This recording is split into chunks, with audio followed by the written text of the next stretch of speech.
Vamos a una entrevista de esta hora. El problema del financiamiento ha marcado a las presentes campañas políticas para las elecciones de noviembre. Las nuevas normas aprobadas en el año 2015 por sugerencia de la Comisión Engel no solo eliminaron el aporte de las empresas, sino que también limitaron el monto que una persona natural puede donar. Vamos a hablar en detalle sobre este tema. Estamos junto a Octavio del Favero, abogado y coordinador legislativo de Fundación Ciudadano Inteligente. Octavio, bienvenido. Muchísimas gracias por estar con nosotros. Buenos días, muchas gracias. Bien, hemos hablado de este tema antes, ha habido harta queja de los candidatos, sobre todo por el rol del Banco del Estado, que ha insistido que se va a pegar a las normas y que no va a prestar dineros para campañas políticas. Algunos han dicho que el CERVEL se debería pronunciar, el CERVEL dice que no se va a pronunciar porque no es su materia, otros llaman al banco a reconsiderar, otros dicen, bueno, ¿quién más que el Banco del Estado debe permitir el financiamiento de campañas porque esto es de interés público, etcétera? ¿Cómo miran ustedes desde Ciudadano Inteligente? ¿Es demasiado restrictiva la decisión del Banco del Estado o está plenamente justificada el que ese ente, que es estatal, no le pase dinero a los candidatos que son parlamentarios? Porque eso es lo que dice la ley. Exacto. Yo creo que efectivamente el criterio del Banco del Estado no es nuevo, responde a un criterio que viene desarrollándose harto tiempo. Y la circunstancia que ha cambiado, además de la regulación de las leyes que establecen nuevas normas de financiamiento, pero así como restringe aportes, también trae nuevos aportes públicos al financiamiento de las campañas. Yo diría que la gran novedad que ocurrió en estas elecciones es la actitud más que nada de la banca privada, que en esta ocasión también ha decidido no prestar dinero a ningún tipo de candidatura. Yo creo que ese es como el principal cambio de contexto que se ha generado, porque efectivamente desde el 95 en adelante que el Banco Estado no ha prestado dinero a campañas de parlamentarios en ejercicio. Yo creo que la interpretación que hace el Banco Estado tiene un sentido jurídico y también responde a ciertas necesidades prácticas de regulación de conflictos de interés que se puede dar entre una autoridad, en este caso un parlamentario, y contratar con una empresa del Estado como el banco. Ahora, he leído incluso editoriales que dicen la misión, el objetivo del Banco del Estado es justamente estar financiando cruzadas, emprendimientos, proyectos que tengan que ver con lo público, que tengan relevancia nacional, que sean de interés, que finalmente ayuden como a construir un país más próspero, etcétera. Entonces, dentro de esa mirada que he recogido en algunas editoriales se dice cómo entonces el principal banco estatal puede tener estos criterios que corresponden más bien a la banca privada y que van en contra de esa misión. Y yo ahí me preguntaba, bueno, aquí también hay otro escenario, que es que los parlamentarios que hoy día quieren ser candidatos renuncien a sus cargos en el Parlamento y ahí sí el Estado les podría entregar dinero, o el Banco del Estado en este caso. Yo creo que es razonable pensar que el Banco Estado efectivamente cumple una misión distinta a cualquier otro tipo de banco y por lo tanto pueda asumirse esta responsabilidad en ciertos casos. Ahora, yo creo que tampoco eso se puede dar de cualquier manera. Efectivamente, esta norma tiene un sentido, quizá en este caso está teniendo una consecuencia que no era esperada y en ese sentido se debería superar esa situación y facilitar que efectivamente puedan acceder a un financiamiento para sus campañas. Pero entonces, si queremos que el Banco Estado cumpla esa misión, de todas maneras lo tenemos que hacer de una forma en que se eviten los conflictos de interés que se podrían generar en esas relaciones. ¿Cuáles son los conflictos de interés que se pueden generar para entender también por qué la ley lo contempla así al momento que un parlamentario le pide dinero al Banco del Estado? Ya sea para financiar una candidatura presidencial, como en este caso se ha puesto en la palestra, o para otro tipo, no sé, para comprarse una casa, para comprarse un vehículo. Yo diría que efectivamente el objetivo de la norma está más justamente para cuando estaría buscando un crédito para propósitos personales. Como para un gasto corriente. Exacto. Y lo que se trata de prevenir ahí es que el parlamentario, por su cargo y por ser también un funcionario de Estado, pudiese acceder a ciertas condiciones favorables o más favorables que el resto de la gente en esa relación con el Banco de Estado, dado el cargo que usa, la autoridad que tiene, las facultades, etc. Y entonces lo que se tendría que hacer es poder regular esa relación, transparentar quizás simplemente los términos de contratación y de esa forma uno podría ver como ciudadano o ciudadana que más allá de ser un parlamentario o no, está accediendo a condiciones de contratación como cualquier otra persona. Y de esa forma se podría prevenir un potencial conflicto de interés. Ya, pero entonces ustedes consideran que sí podría ser revisable esta materia y que a lo mejor habría que ver qué tan estricto ser y a lo mejor para el financiamiento de campañas, no sé si en esta porque ya estamos encima de la campaña o estamos en campaña, pero para las próximas con ciertas garantías, con cierto nivel de transparencia, de rendir cuentas, el Banco del Estado sí pudiera entregar recursos a quienes son parlamentarios en ejercicio. Yo creo que se pueden pensar en condiciones en que eso es perfectamente posible. Hoy el Banco Estado tiene esta restricción legal que implicaría, entiendo yo, o una reforma o una interpretación de parte del Tribunal Constitucional acerca de cuál es el verdadero alcance de esta norma constitucional, que es la que prohíbe o restringe la contratación entre parlamentarios y una empresa del Estado. Ahí el Tribunal Constitucional podría decir, sí, esto se trata de algo que se limita a lo que hablábamos recién, de contrataciones personales de un parlamentario o un funcionario público con el Banco Estado, o también se extiende a lo que sería el financiamiento de campañas, que es un poco lo que dice el CERVEL, que no se extendería a ese tipo de contratación. Ahora, Octavio, eso es como terminar reconociendo que hacer campañas sin el aporte de la banca es demasiado difícil, porque aquí también uno podría decir falta creatividad, a lo mejor hay otras formas de financiar una campaña, a lo mejor puedes allegar desde las personas suficiente dinero como para poder sustentarla, otros dirán no, porque los recursos de verdad son elevados, son campañas súper caras y a lo mejor la gente hoy día con la desconfianza que tiene en la política no está dispuesta a pasar dinero. ¿Es necesaria la banca realmente? O sea, ¿se le complica mucho la vida a un parlamentario hoy, además con las nuevas restricciones que existen de financiamiento, al momento en que los bancos no quieren pasar dinero? Yo creo que es relevante en el diseño que actualmente tenemos como financiamiento de campaña. ¿Y por qué digo esto? Porque hoy día dentro del financiamiento de campaña existe lo que se llama el aporte propio de las candidaturas, que alcanza un 20% del total del límite del gasto electoral que pueden gastar. Entonces, si es que un candidato presidencial hoy puede gastar 5.000 millones de pesos en una campaña, 1.000 millones de pesos lo puede aportar esa persona de su propio bolsillo. Normalmente la forma en que la mayoría de las candidaturas financian ese 20% es a través del crédito. Entonces hoy sí tiene una relevancia importante. Lo que podríamos hacer nosotros y que nosotros creemos que sería bueno es reducir ese margen. Hoy día el margen que tiene el aporte propio parece ser demasiado relevante, con un 20% del total del gasto. Entonces nosotros podríamos reducirle la importancia relativa que tiene la banca o el aporte que puede hacer la banca para las campañas, reduciendo ese espacio de aporte propio. ¿Cómo suplimos ese espacio? Por un lado, efectivamente, yo creo que las candidaturas tienen que implementar nuevas formas o buscar nuevas formas de financiarse, y una de esas es justamente recurrir a un mecanismo de aporte donde distintas personas con pequeños aportes vayan dando su contribución a la campaña en la que creen.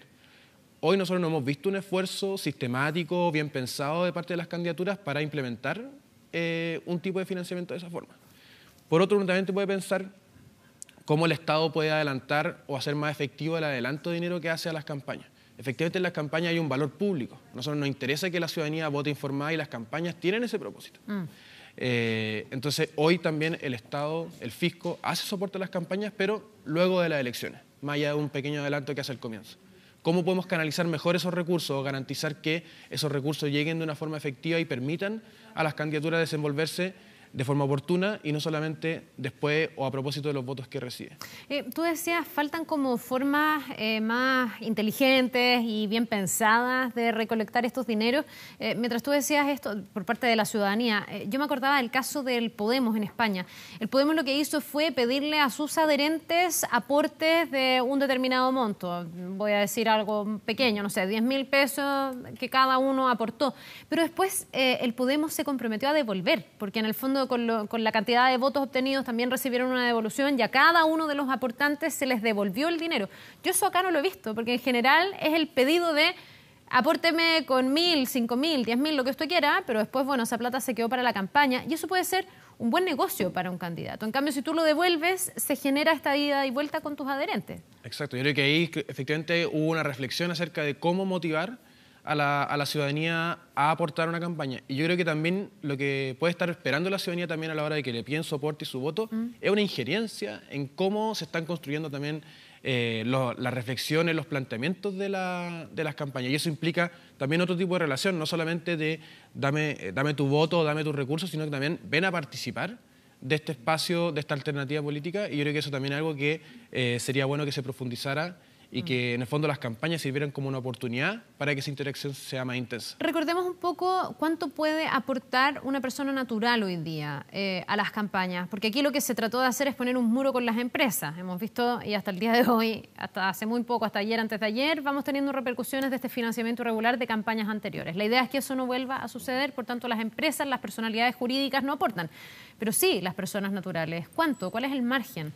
Las personas naturales tienen la posibilidad de aportar de una forma anónima, es decir, que se mantenga en reserva su identidad, que ese monto está alrededor del 1.000.000 de pesos, a una candidatura en particular, y además tienen montos más amplios hoy en este momento no recuerdo exactamente la cifra, pero tienen montos más amplios donde ya sí son públicos los aportes que tienen que hacer. Y en el CERVEL, en la página del CERVEL, uno puede ver quién es la persona y por cuánto está aportando a una candidatura Claro, particular. y eso tiene sentido porque ya, 1 millón de pesos es una cifra controlada, pero más que eso, tú podrías tener, no sé, un millonario, dueño de un imperio, digamos, de empresas y que a lo mejor hiciera su donación a título personal, pero seguiría pudiendo existir ahí un conflicto de interés. Esa es la idea, que en el fondo eso se conozca, que se sepa, exacto, que sea transparente. Se presume que en la medida que más aumenta, aporta, su capacidad de influencia sobre la candidatura, sobre lo que esté planteando, no esté planteando, lo que pueda llegar a decidir con posterioridad si es que sale electa, es mayor, en el fondo, su capacidad de influir. Entonces es muy importante que esa relación sea transparente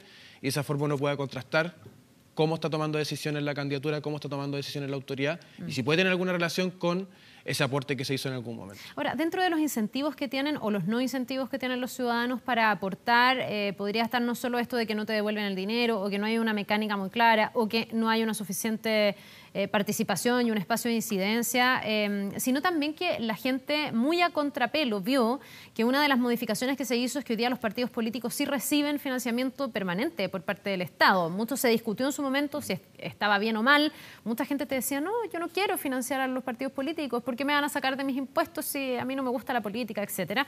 Y muchos dirán, bueno, si ya reciben esa fuente de financiamiento los partidos, porque además va a tener que un candidato estarle pidiendo a sus adherentes que sustente su campaña. Esto en el caso de candidatos que están respaldados por partidos políticos. Sí, yo creo que es una reflexión razonable y hay que tener en cuenta que es muy importante tenerlo en cuenta que efectivamente como se restringieron fuentes de financiamiento, llegaron nuevas. En ese sentido yo creo que las quejas sobre la ley por parte de candidaturas o partidos políticos no se justifica mucho porque efectivamente hoy hay más recursos disponibles. El adelanto del fisco aumentó, el aporte del fisco por voto aumentó y están los fondos públicos permanentes a los partidos que justamente son para financiar este tipo de actividades. Yo le diría a la gente que en ese sentido tenga en cuenta que estos recursos a lo que apuntan es a mejorar las prácticas políticas de los partidos. O sea, los fondos públicos no son un cheque en blanco. Están destinados a ciertas actividades que buscan mejorar la forma en que los partidos se relacionan con las personas, mejorar las prácticas internas y todo eso. Ahora, las campañas son caras. Entonces sí, yo creo que siempre vamos a necesitar un aporte extra. Además, hay que permitir a la gente que tenga el derecho de decir esta es la alternativa que más me gusta y por lo tanto quiero aportar no solamente con mi voto, sino también con mis recursos, con mis capacidades, con mi trabajo. Y de esa forma yo creo que siempre es bueno que tengamos un sistema mixto que permita la expresión y el aporte de las personas, además de un aporte público que garantice una competencia equitativa entre las distintas alternativas. Para finalizar, Octavio, estamos en una era digital, tenemos otros medios mucho más al alcance, mucho más baratos, mucho más inmediatos. Uno se pregunta si también puede haber cierto rezago en la forma que se está haciendo campaña. Hay cosas que evidentemente son gastos como fijos de una campaña que no vas a poder bajar, que es el despliegue territorial. O sea, tú tienes que pagar los viajes, el candidato tiene que ir a recorrer un país como el nuestro, que es un país largo, que es diverso, etcétera, y tiene que estar con la gente. Pero generalmente uno se pone a pensar en las palomitas, en todas estas cosas que se van a desplegar probablemente el último mes y uno ve que ahí a lo mejor hay márgenes para reducir los montos. ¿No siguen siendo excesivamente caras las campañas? Se hicieron esfuerzos por reducir eso, pero efectivamente existen nuevas herramientas y alternativas que permiten abaratar y generar nuevas formas de interacción. A mí me da la sensación de que muchas veces las quejas vienen porque quieren seguir haciendo campañas como lo hacían antes, en otro contexto de recursos, con otras normas que permitían tener gigantografía y grandes palomas en las calles. De hecho, desde nuestra misma fundación hemos generado una herramienta que se llama votainteligente.cl, donde ciudadanía y organizaciones pueden subir propuestas a los programas de las candidaturas. Y las candidaturas tienen la opción de comprometerse con ellas de forma pública en la misma plataforma. Eso es un ejemplo solamente de una innovación que buscamos, que es gratuita y que permite una interacción intensa, o sea, una discusión programática entre candidatura y ciudadanía acerca de qué es lo que quieren en determinada área. Y creemos que ese es un ejemplo solamente. Hay otras herramientas y otros mecanismos que permiten una interacción distinta, gratuita y profunda entre candidatura y ciudadanía que pueden de alguna forma combatir esta supuesta restricción de recursos. Sí, y que de alguna manera abordan mejor también el tema de la información, porque la gran queja de que no haya palomas y que no haya este despliegue la última vez fue que es que la gente vota menos informada, pero en realidad la información que se entrega en la paloma, más que la cara del candidato y vote por mí, que ya ni siquiera ponen el partido, es bien baja la información. En este tipo de plataformas uno al menos encuentra propuestas, ideas que están sobre la mesa, y me parece que aportan más en términos también de participación real por parte de los ciudadanos. Muchas gracias, Octavio, que te vaya muy bien. Gracias a usted. Que tengas una buena jornada. Nos vemos. Vamos a ir a una pausa bien cortita, estamos de vuelta de inmediato con más.